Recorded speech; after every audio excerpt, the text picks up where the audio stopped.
PR পদ্ধতিতে তো নির্দিষ্ট কোনো আসনের নির্বাচন হয় না, সারা বাংলাদেশের নির্বাচনে ভোটের পার্সেন্টেজ করে দলগুলো সেই অনুযায়ী প্রার্থী সংসদে পাঠায়। তাহলে যদি কোনো উপনির্বাচনের প্রয়োজন হয় তখন কি হবে?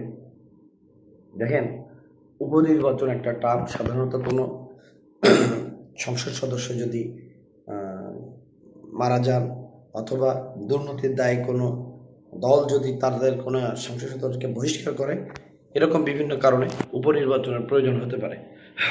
কিন্তু পিআর পদ্ধতিতে আসলে উপনির্বাচন লাগবে না। রাষ্ট্রের এই উপনির্বাচন করতে যে অর্থ ব্যয় হয়, এই ব্যয় কমে যাবে। কেন?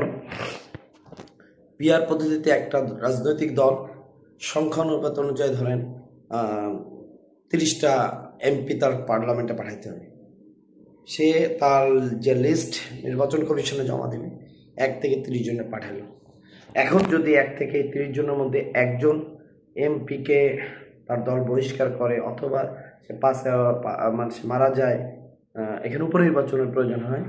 আসলে উপনির্বাচন লাগে না, তখন তার যে লিস্টে 31 নম্বর সদস্য আছে তাকে সংসদে পাঠাই দেওয়া যাবে। ওই শূন্য শূন্য যে তাদের যে আসনটা শূন্য হইল তার এগেইনস্টে। সুতরাং পিআর পদ্ধতিতে উপনির্বাচনের প্রয়োজন হবে না।